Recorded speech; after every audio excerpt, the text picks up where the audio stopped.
चालू असणारं आपलं कठोपनिषद आणि कठोपनिषदाच्या माध्यमातून जे आहे मागच्या पाठामध्ये अध्याय 2 वल्ली पंचम जे आहे ती पंचम वल्ली आपण मागच्या पाठामध्ये त्यातला असणारा 15वा मंत्र ते आपण पाहिलेलं आहे आणि अशा अनुषंगाने 5वी वल्ली जी आहे ती मागच्या पाठामध्ये संपली.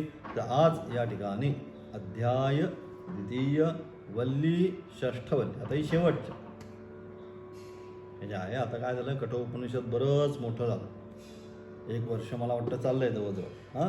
परंतु आता आज हा जो आहे हे असणारे 17-18 काहीतरी याच्यामध्ये मंत्र आहेत. या मंत्रानंतर जे कठोपनिषद आहे कठोपनिषद या ठिकाणी समाप्त होईल. आणि अशा अनुषंगाने या ठिकाणी मग काय दुसरा अध्यायामध्ये 6 वल्ली पहिला मंत्र जो आहे भगवंत आणि गीतेमध्ये जे ऊर्ध्वमूलमदशाखाश्वत्थम प्रावरव्यम छंदांसी यस्य वर्णानि यस्तम वेदस वेदविद, अशा प्रकारे त्याचंच असणारं किंवा याचीच असणारी अनुवृत्ती. कारण पहिली श्रुती मग स्मृती हे वेदमंत्र आहे, उपनिषद वेदमंत्र, गीता स्मृतिमंत्र. म्हणून त्या अनुषंगाने त्या दोघांचा असणारा सारासार अर्थ की अशा प्रकारे जो ह्या संसार वृक्षाला जाणतो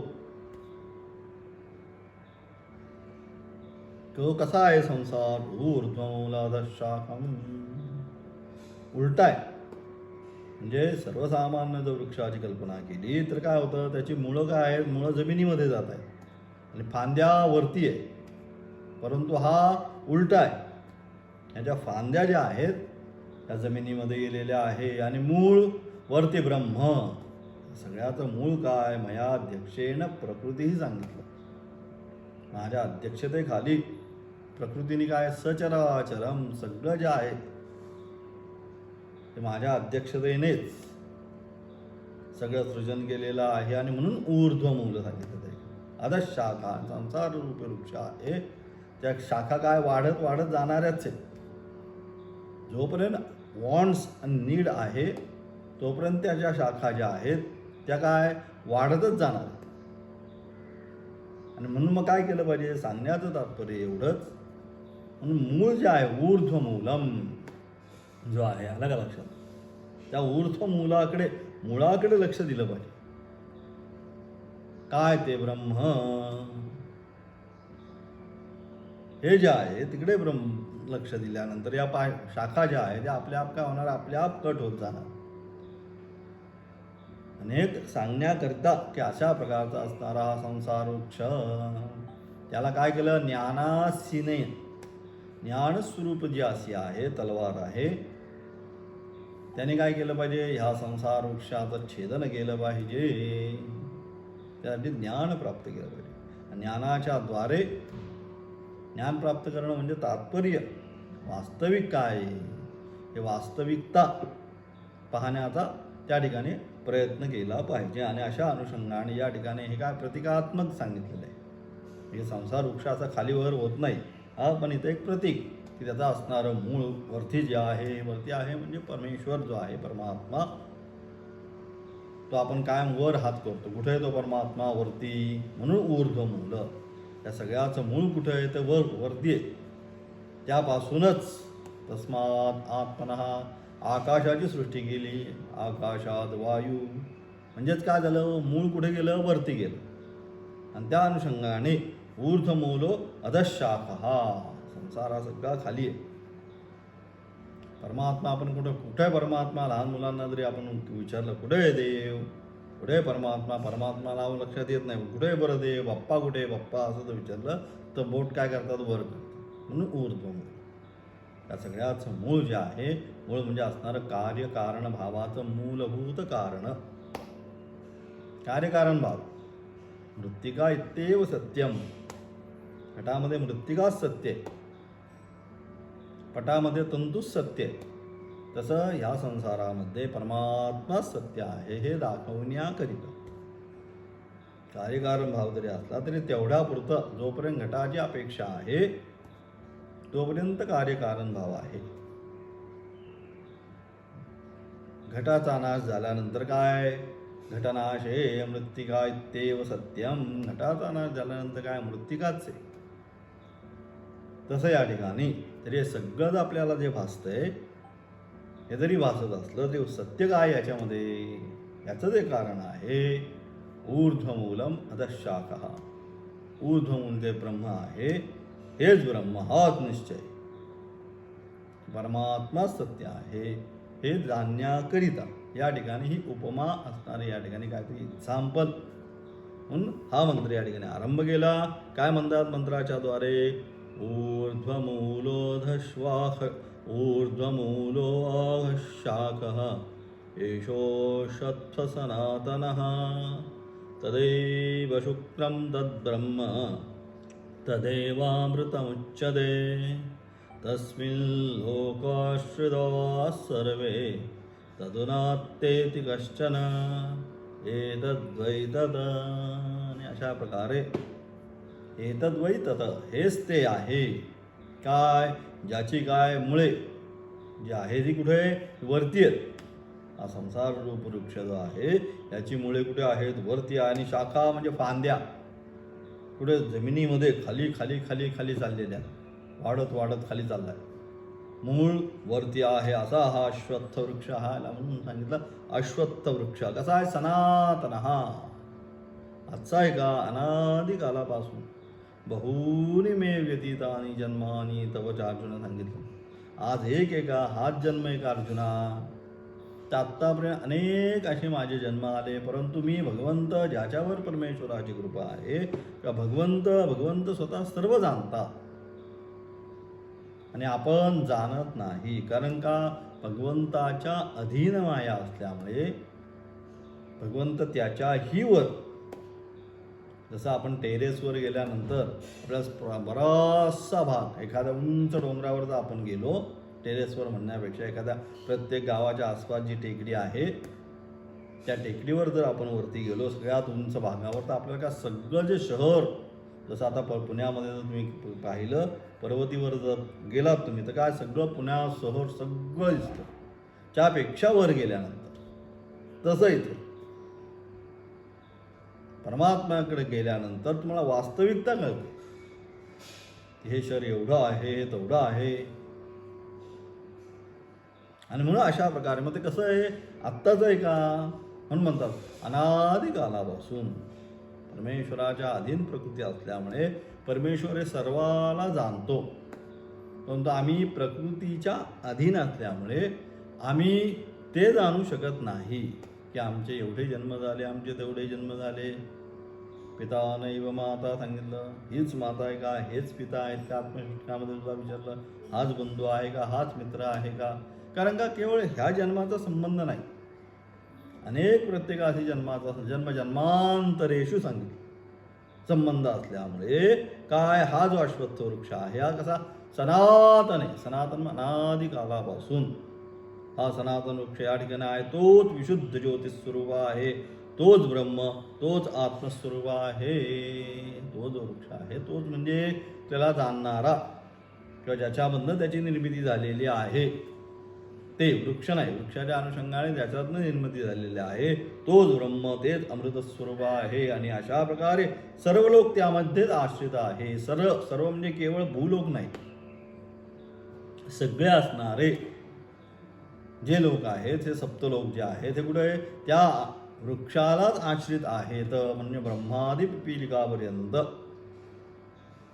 ब्रह्ममूल पहिलं तिथनं सुरुवात, म्हणून तिथपासून ते आत्तापर्यंत जे काय आहे भूलोकापर्यंत हे सर्वच्या सर्व लोक त्या वृक्षामध्येच आश्रित झालेला आहे. तोच ब्रह्म, तोच अमृतस्वरूप आहे आणि हे सर्व लोक त्याच्यामध्येच आश्रित आहे, त्या वृक्षामध्येच हे सगळे लोक आश्रित आहे. कोणी सुद्धा त्याचे अतिक्रमण करू शकत नाही. आणि अशा प्रकारे हा जो संसार वृक्ष आहे, या संसार वृक्षाला आम्ही अतिक्रमण करून पुढे जातो, तर कोणीही त्या संसार वृक्षाचं अतिक्रमण सुद्धा करू शकत नाही. कारण का, हा निश्चय हे जे आहे हेच ब्रह्म आहे. आज हे सगळं जे आहे हे जाणतो हेच ब्रह्म आहे. म्हणजे याच्यामध्ये असणारं तत्व जो जाणतो काय, की ह्या सगळ्यामध्ये असणारं तत्व ब्रह्म आहे. हा निश्चय हेच ब्रह्म आहे. अशा प्रकारे जो आपल्या जीवनामध्ये ते तत्व, तो संसार जो आहे तो मिथ्या स्वरूपाचा आहे, परंतु या मिथ्या स्वरूपा संसारामध्ये जे तत्व आहे, हे तत्व ब्रह्म ते सत्य आहे, हे जो जाणतो तो पुनरपि जननम पुनरपि मरणम, जन्म आणि मृत्यूच्या फेऱ्यामध्ये पुन्हा येत नाही, अशा या प्रकारे सांगून त्याचं असणारं किंचित भाष्य याचं जास्त आहे आज, त्यामुळे भाष्याकडे लगेच आपण जाऊया. ऊर्ध्वम मूलम यत्तद् विष्णो परमं पदम अस्य इति सो अयम अव्यक्तादि स्थावरांत संसार वृक्ष ऊर्ध्वमूलः वृक्षश्च वस्त्रणात. काय म्हणतात, पाचव्या वल्लीमध्ये म्हणजे मागच्या वल्लीमध्ये काय केलं त्यांनी, पाचव्या वल्लीमध्ये ब्रह्म हे स्वयं प्रकाश आहे हे वर्णन केलं. तस्य वासा सर्वमिदं विभाती या ज्ञायानं त्यांनी काय पाचव्या वल्लीमध्ये सांगितलं की ब्रह्म हे स्वयं प्रकाश आहे, त्या दुसऱ्याच्या प्रकाशाने प्रकाशित होत नाही. ज्याप्रमाणे इथ्या पृथ्वी तलावर सूर्य काय दुसऱ्याच्या प्रकाश, स्वतःचा प्रकाश, सूर्याचा ज्या आहे तप्त जो अग्नीचा गोळा, त्या तप्त अग्नीच्या गोळ्यामुळे सर्वत्र प्रकाश आहे. मग सूर्य याच्याकडनं प्रकाश घेतो ना आपल्याला देतो, असं होतं का, असं होत नाही. स्वयंप्रकाशमान. तसंच हे जे ब्रह्मतत्व आहे, हे ब्रह्मतत्व कसं आहे, हे ब्रह्मतत्व सुद्धा तसंच स्वयंप्रकाशमान आहे, त्याला दुसऱ्याच्या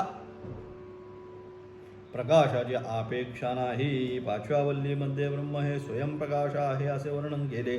ते ब्रह्म प्रमाणातीत असल्याने त्याचे अस्तित्व कसे सिद्ध होते, प्रमाणांनी ते सांगू शकत नाही, म्हणून ते प्रमाणातीत. हे प्रमाण घ्या, या प्रमाणाने हे ब्रह्म असा असा आहे असं आम्ही सिद्ध करतो. प्रमाण तिथपर्यंत जाऊच शकत नाही. मागच्या पाठातच पहिला यत्र वाचो निवर्तन्ते, त्यासारखं अन्य वस्तूस्य अभावात प्रमाण प्रमेय असेल किंवा आपण त्या ठिकाणी उपमा उपमेय जे काय आहे ते एकमेकांना जे देतो त्या समान असेल तर ब्रह्मसम दुसऱ्या वस्तूच्याच अभावात ब्रह्मच, ते समान पण नाही, कमी पण नाही, जास्त पण नाही. आणि म्हणून प्रमाणातीत आहे. त्याला कुठल्याही बाबा ह्या प्रमाणाने आम्ही हे ब्रह्म आहे असं सिद्ध करतो तर होऊ शकत नाही. कारण का, वाचा सिद्ध करायला गेली की काय मनासासह बुद्धीसह सगळे काय आले, सगळे पुन्हा पुन्हा आले. आणि म्हणून प्रमाणातीत असल्याने त्याचे अस्तित्व कसे सिद्ध होते याचे वर्णन प्रसिद्ध वृक्षाच्या रूपाकाने या 6व्या वल्लीमध्ये केले. आणि म्हणून त्याचं असणारं अस्तित्व सिद्ध करण्याकरिता काय केलं यांनी या ठिकाणी 6व्या वल्लीत प्रथम मंत्रामध्ये केले. वृक्षाच्या रूपकाने एक रूपक दिलं त्या ठिकाणी. काय ते सांगायला लागतं, लगेच कळत नाही. शाखा चंद्रज्ञायेनं त्या ठिकाणी सांगितलं. बालकाला आता चंद्र दाखवायचा, पण लगेच असा वर पाहिलं तर त्याला कळणार नाही. मग समोर ती बिल्डिंग आहे, त्याच्या शेजारी झाड आहे, झाडाच्या जरा वर बघ, त्याच्यावर बघ, तिथे काहीतरी तुला आणखी वर जा, त्या फांदीच्या वर जा, झाडाच्या टोकावर जा, पाहत तिथे काय तुला गोल पांढरं दिसतंय का, ओम दिसतंय, तोच चंद्र, त्याला म्हणतात शाखा चंद्रज्ञायेनं. तसं या ठिकाणी हे जे उदाहरण दिलेलं आहे, कोणतं, ऊर्ध्वमूल संसार वृक्षाचं असणारं जे उदाहरण आहे, हे संसार वृक्षाचं असणारं उदाहरण का दिलेलं आहे तर संसार तिथे हा रूपक काहीतरी आता कळलं पाहिजे, सांगितलं पाहिजे, पुन्हा पुन्हा पुन्हा पुन्हा सिद्धांत दृढ करायचा आहे. पण तोच विषय भिन्न भिन्न रूपकाद्वारे उदाहरणांच्या द्वारे या ठिकाणी शिष्याच्या मनामध्ये स्थानूनिखन ज्ञायेनं दृढ होण्यासाठी श्रवण मनन निधिध्यासना करण्यासाठी तोच विषय पुन्हा पुन्हा पुन्हा पुन्हा वेगवेगळ्या प्रकारे सांगण्याचा प्रयत्न या ठिकाणी. म्हणून या ठिकाणी काय 6व्या वल्लीत प्रथम मंत्रामध्ये केले आहे. भाष्यकाराने संसार वृक्षाचे वर्णन करून त्या वृक्षाचे परब्रह्म हे मूळ दाखवलेले आहे. संसार जो वृक्ष जो आहे त्याचं मूळ काय, कुठून निर्मिती, मुळापासून झाडाची निर्मिती, बरोबर. ते असणारं अगदी किती आता वडाचं असणारं झाड, त्याचं जे बीज आहे अगदी एवढीसं असतं, कणभर सुद्धा नसतं, तांदळाच्या दाण्यापेक्षाही अत्यंत बारीक. परंतु त्याच्यामध्ये सुद्धा काय झालंय, हा महान मोठा वृक्ष त्या ठिकाणी निर्माण होतो त्याच्यातून. म्हणजे काय, मुळापासून वृक्षाची निर्मिती हा सिद्धांत आहे. त्याचप्रमाणे हा पण जो संसार वृक्ष आहे, या संसार वृक्षाचे वर्णन, त्याचं संपूर्ण वर्णन केलंय. त्याच्यामध्ये असणारं खोड म्हणजे काय, फांद्या म्हणजे काय, पाने म्हणजे काय, फळं म्हणजे काय, त्याचं वर्णन करून, परंतु हे सगळं असताना हा जो संसार वृक्ष आहे, हा संसार वृक्षाचे वर्णन करून त्या वृक्षाचे परब्रह्म हे मूळ दाखवले आहे. याचं मूळ काय? तर या संसार वृक्षाचं मूळ म्हणजे परब्रह्मतत्व जे आहे तेच या संसाराचं मूळ. त्याच्यापासूनच तस्मात् आत्मनः आकाश संभूत, सुरुवातच त्याच्यापासूनच सगळे निर्माण झालं आहे. आणि म्हणून भाष्यकाराने संसार वृक्षाचे वर्णन करून त्याच्या वृक्षाचे परब्रह्म हे मूळ आहे दर्शवले आहे. व्यवहारात जो प्रसिद्ध वृक्ष झाड त्याचे मूळ प्रत्यक्ष दिसत नाही. कारण का व्यवहारामध्ये जरी आपण पाहिलं तर काय व्यवहारामध्ये जे मुख्य झाड आहे, कुठलंही आपल्यासमोर एखादं झाड असेल आता तरी तर त्या झाडाचं मूळ आपल्याला दिसतं का? म्हणजे व्यवहारामध्ये सुद्धा त्या झाडाचं असणारं मूळ आपण पाहू शकत नाही. व्यवहारात आहे जो प्रसिद्ध वृक्ष झाड त्याचे मूळ प्रत्यक्ष दिसत नाही. तर झाडाचे जे तुला म्हणजे शेंडा त्याच्यावरून त्याचे मूळ असले पाहिजे असे अनुमानाने निश्चित करता येते. मग कशाने आपण सिद्ध करतो? त्याच्या असणाऱ्या शेंडा किंवा त्याच्या असणाऱ्या ज्या फांद्या, स्टेम म्हणजे त्याचं असणारं खोड, फांद्या, पाने या सगळ्यांच्या अनुषंगाने आपण काय निश्चित करतो? या झाडाची मुळं कुठपर्यंत गेलेली असतील किंवा हे झाड किती जुने आहे हे आपण त्या अनुषंगाने सिद्ध करतो. तर झाडाचे ते तुला म्हणजे शेंडा त्यावरून त्याचे मूळ कसे असले पाहिजे हे अनुमानाने निश्चित करता येते. साधारण अनुमान लावतो आपण, अरे हे एवढं झाड आहे, अरे हे बरंच जुनं झाड असलं पाहिजे, नाही हे एवढंच आहे, आत्ता एवढ्या 2-1 वर्षामध्ये लागलेलं आहे. म्हणजे त्याच्या असणाऱ्या फांद्या, त्याच्या असणारं खोड, त्याची असणारी पानं, याची असणारी संरचना हे पाहून आपण ते निश्चित करतो. कार्यावरून कारणाचे अनुमानाचे ज्ञान, कार्यावरून कारणाचं अनुमान करतो. जे कार्य पाहतो आणि त्याच्यावरून याचा कारण काय, याचं कारण काय असेल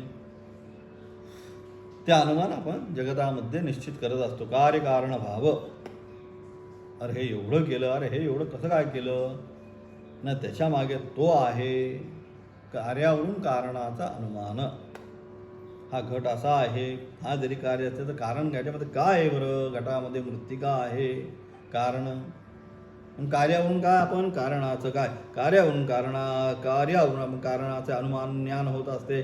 त्याप्रमाणे संसाररूपी अवाढव्य कार्यरूपी जो वृक्ष आहे, हा संसाररूपी वृक्ष कसा आहे त्याप्रमाणे संसाररूपी अवाढव्य कार्यरूपी जो वृक्ष तो सर्वांना प्रत्यक्ष आहे. हा संसार वृक्ष सर्वांना दिसतोय. आम्हा सर्वांना, हा माझा, तो माझा, ते अमुक माझं तसं, माझी ही जमीन, माझा फ्लॅट, माझा अमुक तसं, माझं तसं, माझी गाडी, माझा बंगला, हे सगळं जो आहे, हे सगळं जे आहे हे काय सर्वांना प्रत्यक्ष आहे. परंतु त्यावरून त्या वृक्षाचे परंतु त्या वृक्षाचे जे परमकारण, हा संसार वृक्ष आहे त्या वृक्षाचं परमकारण म्हणजे मूल आपण म्हणतो. हे सगळं आहे, तुम्ही जरा मुळात जावा म्हणजे तुम्हाला नक्की काय ते लक्षात येईल. म्हणून त्या वृक्षाचे परमकारण काय, जे अज्ञान उपाधिक शुद्ध चैतन्य स्वरूप ब्रह्म. शुद्ध चैतन्य स्वरूप ब्रह्मच आहे, परंतु शुद्ध चैतन्य स्वरूप ब्रह्म काय झालंय, अज्ञान उपाधिक. अज्ञान म्हणजे तीच असणारी बीज अवस्था, कारण शरीर, अज्ञान उपाधी म्हणजे तो. म्हणून तोपर्यंत त्याचा नाश नाही, तोपर्यंत ब्रह्माची प्राप्ती नाही.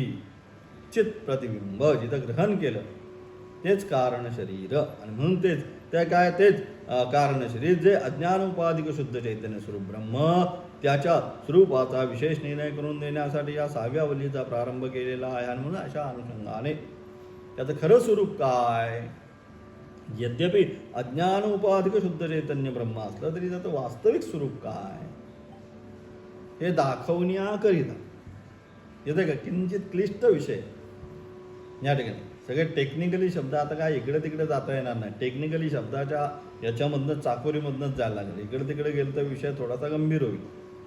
म्हणून अशा प्रकारे ते जे आहे तो इथे 6वी वल्ली जी आहे त्या 6व्या वल्लीचा प्रारंभ केलेला आहे.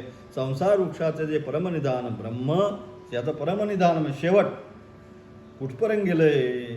म्हणून परमनिधान जे ब्रह्म त्याचे जीवाला अपरोक्ष ज्ञान झालं, म्हणून त्याचं जीवाला अपरोक्ष ज्ञान झाल्याशिवाय या संसाररूपी महान वृक्षाचा उच्छेद होत नाही. याचं परमनिधान काय, ब्रह्म म्हणजे मूल कारण. ते जाता आलं तिथे जातं ब्रह्म त्याचे जीवाला अपरोक्ष ज्ञान झाल्याशिवाय साक्षात यस साक्षात अपरोक्षात ब्रह्म. या ठिकाणी मी ब्रह्मच आहे, अहम ब्रह्मास्मी. अशा प्रकारे जोपर्यंत ज्ञान होत नाही, अपरोक्ष ज्ञान होत नाही, त्याशिवाय संसार रूपी महान वृक्षाचा उच्छेद होत नाही, तोपर्यंत हा संसार रूपी जो वृक्ष आहे, या संसार वृक्षाचा उच्छेद म्हणजे नाश होऊ शकत नाही.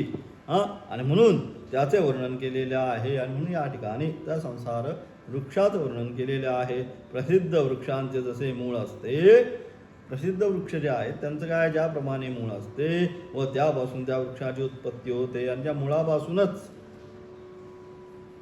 काय होतं तर त्या वृक्षाची निर्मिती होते. त्याप्रमाणे हा संसार रूपी वृक्ष, त्याचप्रमाणे हा संसार रूपी वृक्ष ऊर्ध्वमूल आहे. हा परंतु इथे काय आहे, तिकडं सर्वसामान्य वृक्षाची असणारी मुळं जमिनीच्या खाली आहेत, परंतु हा जो संसार वृक्ष आहे, या संसार वृक्षाची असणारी मुळं कुठे जमिनीच्या वरती आहेत. जमिनीच्या वरती आहे, ऊर्ध्वमूल आहे. ऊर्ध्व म्हणजे सर्वांपेक्षा अत्यंत श्रेष्ठ. मग ऊर्ध्व का म्हटलं, आपण म्हटलं मग अशी सर्वसामान्य लहान मुलांना बाप्पा कुठे म्हटलं की वर हात करतात, बरोबर. आणि म्हणून ऊर्ध्व म्हणजे सर्वांपेक्षा अत्यंत श्रेष्ठ. ऊर्ध्व म्हणजे काय तर सर्वांपेक्षा अत्यंत श्रेष्ठ असे जे विष्णूचे, तद्विष्णो परमपदम सदा पश्यन्ति सूरयः. सगळे ज्ञानी आहे ते काय आपल्या जीवनामध्ये पाहतात, ते विष्णूचं जे परमपद आहे, त्या विष्णूचं परमपद कसं आम्हाला प्राप्त होईल, हेच सगळे साधू संत महात्मे हे तेच पाहत असतात. ते कुठे आहे ते तिथे, म्हणून वैकुंठ लोक कुठे आपण वरच म्हणतो. आणि म्हणून अशा अनुषंगाने ऊर्ध्व म्हणजे सर्वांपेक्षा अत्यंत श्रेष्ठ, अथवा ऊर्ध्व म्हणजे तो वर आहे.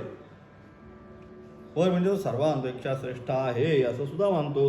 जे विष्णूचे परमपद, ज्या पदाची प्राप्ती झाली म्हणजे जीव पुन्हा जे परत संसारात येत नाही, कायमचा मुक्त होतो. मग विष्णूचं परमपद म्हणजे काय, त्याची पुन्हा व्याख्या केली. म्हणजे त्या विष्णूचं जे परमपद आहे त्याची एकदा प्राप्ती झाल्यानंतर काय होतो, त्याची एकदा प्राप्ती झाली म्हणजे जीव पुन्हा परत संसारात येत नाही.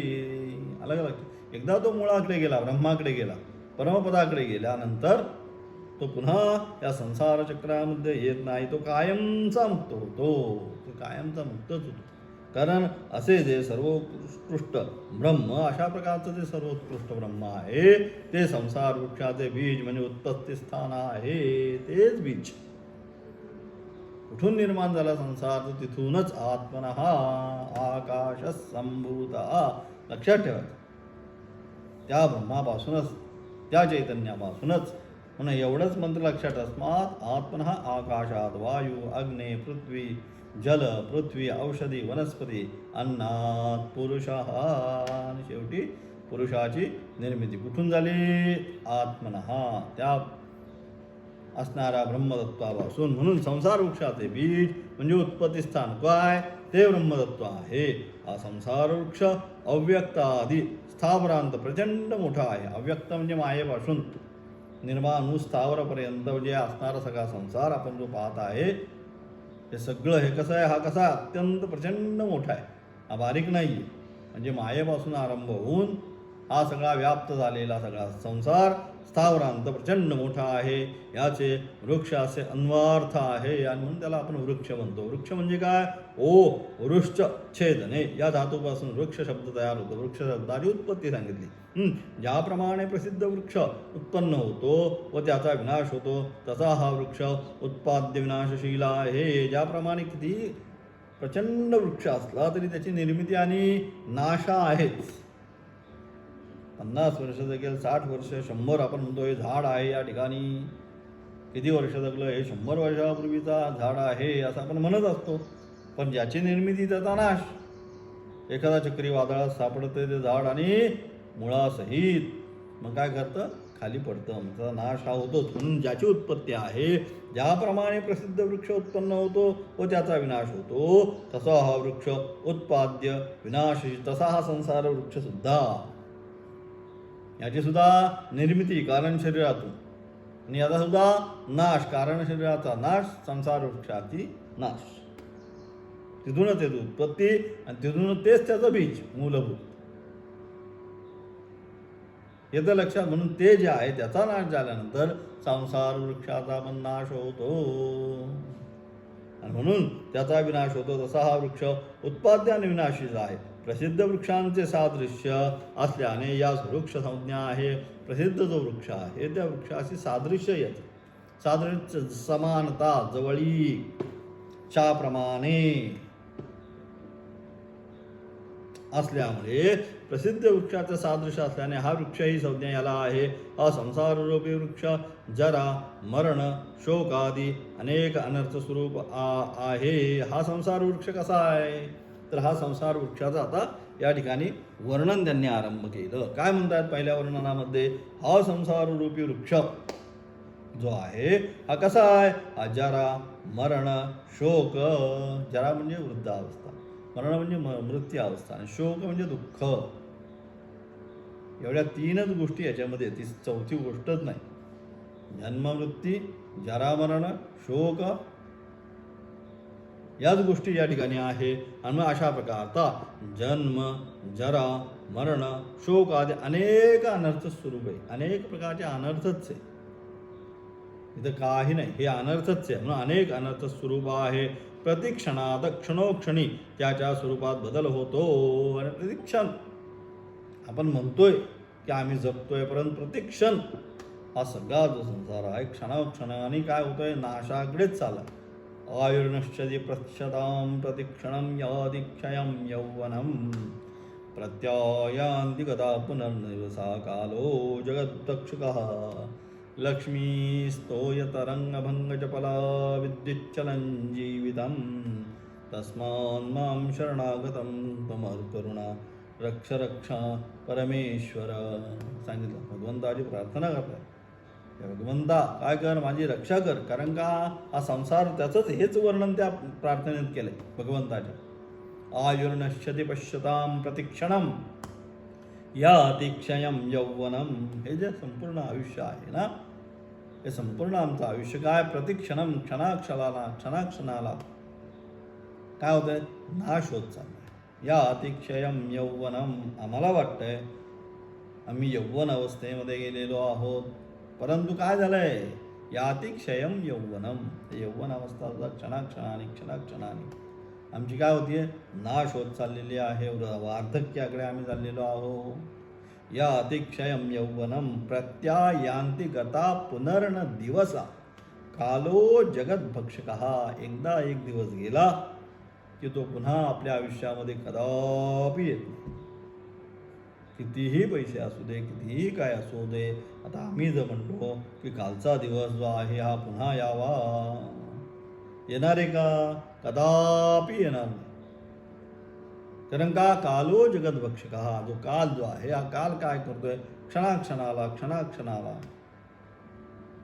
या जगताला काय केलाय, भक्षकः, भक्षण करत करत करत करत पुढे निघालाय. कालो जगद्भक्षकः लक्ष्मी स्तोय तरंगभंग चपला. लक्ष्मी जो पैसा आहे हा पैसा काय, तरंगभंग चपला सांगितलं. ज्याप्रमाणे कमळपद्मावर असणारा पाण्याचा थेंब ज्याप्रमाणे अत्यंत तरंगभंग चपला, एक क्षणभर सुद्धा त्या कमळाच्या पानावर स्थिर राहू शकत नाही, त्याप्रमाणे ही लक्ष्मी आहे, हा पैसा आहे, ही संपत्ती आहे. ही किती जरी आपण म्हटलो ही स्थिर राहावी, काही ना काहीतरी होतंय आणि विघ्न येतच. कुठनं ना कुठल्या मार्गाने आपण तो काय, हे आपण म्हणजे अगदी आपल्या मराठीमध्ये हे बीळ भिजवायचं की दुसरीकडे बीळ पडते, असाच संसार. अलग लक्षात, इकडं कुठं भिजवून प्रयत्न केला बुजवायचं की आणखी 4 कुठंतरी वेळ पडतात. किती काय ती बुजवस्तो पण आणखी 5वं वेळ पडतं. वेळच आहे, दुसरं काही नाही. म्हणून लक्ष्मी स्तोय तरंग भंग चपला. आम्हाला किती वाटलं आम्ही एवढी लक्ष्मी कमवली, एवढी लक्ष्मी, एवढा पैसा कमवला, तरी कमीच आहे. म्हणून तरंग भंग चपला. कुणीही असं नाही की छाती ठोक बस आता जे आहे त्याच्यामध्ये मी समाधानी आहे, नाही, यात ना अजून काय करता येईल, हेच शेवटपर्यंत प्लॅनिंग चालतं. विद्युच्चलम जीवितम. आणि जीवन कसं आहे, आपण म्हणतो आम्ही जगतो, परंतु जीवन कसं आहे, विद्युत चलन जीवन, जशी लाईट असणारी ती वीज ज्याप्रमाणे एक क्षणमात्रात चमकते, छटकन नाश पावते, अगदी तसंच आहे. आम्हाला वाटतं आम्ही इतक्या वर्ष जगतो, परंतु शेवट ज्यावेळेस येतो आणि आपण मागे वळून पाहतो त्यावेळेस आपल्याला लक्षात येतं आम्ही काहीच जगलो नाही. विद्युत चलन जीवितम, सगळं संपलं. आणि म्हणून काय करा, हे भगवंता, हा संसार वृक्ष जो आहे, हा संसार हा असाच आहे. तुम्ही काय करा, तस्मान माम शरणागतम त्वम अधुना. मी हे काय करतोय भगवंता, तुम्हाला अनन्य भावाने शरण आलेलो आहे. तुम्ही अधुना म्हणजे आता काय करा, माम रक्ष रक्ष पुनः. तुम्ही मला पुन्हा पुन्हा माझी काय करा, रक्षा करा या संसार चक्रातून. अशा प्रकारे त्या ठिकाणी भगवंत शिवशंकराला त्या ठिकाणी प्रार्थना करतात. आणि अशा प्रकारे हा संसार वृक्ष असाच आहे, हा कदापि पूर्ण होणारा नाही, नाशवानच आहे.